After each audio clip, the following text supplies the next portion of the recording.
Hello friends, this is Adam with Movie Guy 365, and today I'm going to review the Blu Ray edition of The Peanut Butter Falcon.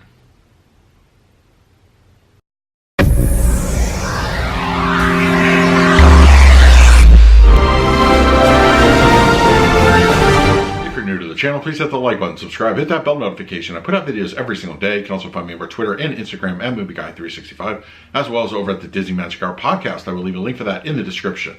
Alright, The Peanut Butter Falcon is here in Blu-ray. This one was a complete blind buy. I've heard nothing but good things about this film, and a lot of trusted sources that I go to, friends and so forth, have highly recommended this one for me to check out, and I'm very glad I did. Overall, I really enjoyed the film. It stars Shia LaBeouf and Dakota Johnson, and I think, you know, it wasn't really quite what I was expecting. It's basically and essentially a kind of like a road trip of sorts, but it's centered around the world of wrestling and a young man under the care over at a old folks home and being stumbling upon Shia LaBeouf's character.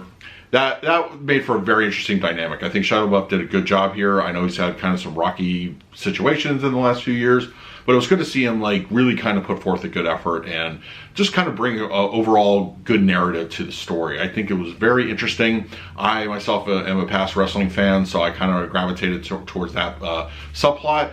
I really did enjoy it. I think it is actually something you should see. It's probably, I would say, while it would not be in my top 10 of the year, I would say it's pretty damn close. It's right up there, and it's overall a really enjoyable flick. So let's talk about the picture quality and the audio in just a few moments, but before we do that, let's do a quick unboxing.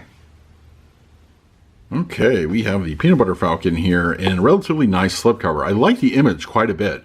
I could do without the Rotten Tomatoes thing. I really hate when they put these on the cover, but there it is. I think it's a nice image. It's very poster worthy in my opinion. It's a really good looking picture. Back cover is just, you know, scenes from the movie and brief description and of course details.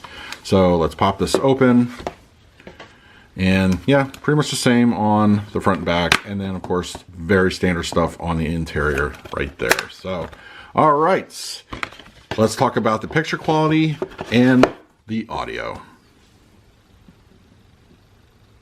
The Peanut Butter Falcon sports an interesting HD image overall, and this is released by Lionsgate. Now, I'm not sure if this was director's intent or whatnot, but the overall, it's kind of a very drab looking picture. Despite, you know, being an HD type of image, I wouldn't necessarily call it clean as well. But it's not an ugly picture. It's just overall the palette of the location and a lot of the settings and the use of natural lighting kind of make it a little bit on the the muted color spectrum, as it were. It's not brightly colorful kind of film.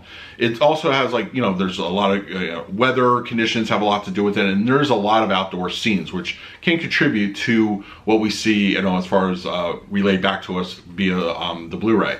But it's not, as I said, it's not an ugly image. It's just not something that you would necessarily call like a beautiful looking picture. Yes, it's true HD, it's 1080p, no problem with that. But I think more or less it's just how it was shot and kind of a director intended visual style. And, you know, much like when you go back and look at the Blu-ray of The Witch, where there's a lot of that kind of feel to it. Whereas I feel that a 4K image, you know, on this particular movie would have brought that out, those, you know, that more detail color spectrum out as far as picture quality goes. It certainly did for the 4K of The Witch.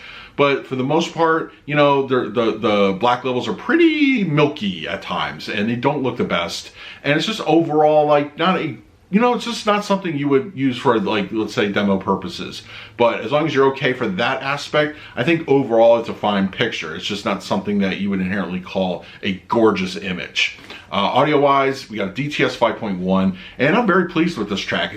And this is like one of the things I love most about these kind of tracks is there's a lot of immersive elements into the audio. Things like, you know, just water rippling or nature, like, you know, sounds from animals or insects, that type of thing, permeate throughout the surround sound landscape. Very discreet use of channels, sounds great.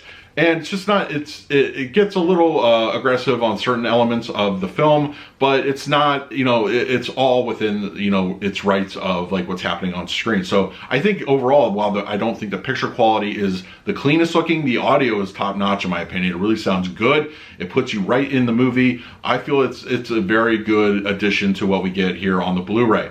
Now I'm going to give the overall presentation a B for the Blu-ray. I think it is a good, it's an absolute A to buy, like as far as story goes, but as far as what we get here on disc, it's a B. I can't help but think like a 4K would have really elevated this up, especially use of HDR, but you know, alas, we don't have that option, and unfortunately it doesn't look like we have that option digitally either. So that's something we'll probably never get at this point. Who knows, maybe one day I would love to revisit this in that format. But yeah, for what we get here, as far as the overall packaging, I'm just going to give it a B. So let me know in the comments below if you had a chance to check out the Peanut Butter Falcon on Blu-ray, and what did you think of it? In the meantime, please like, subscribe, hit that bell notification. I put out videos every single day. So until next time, this is Adam with Movie Guy 365. I will see you at the movies.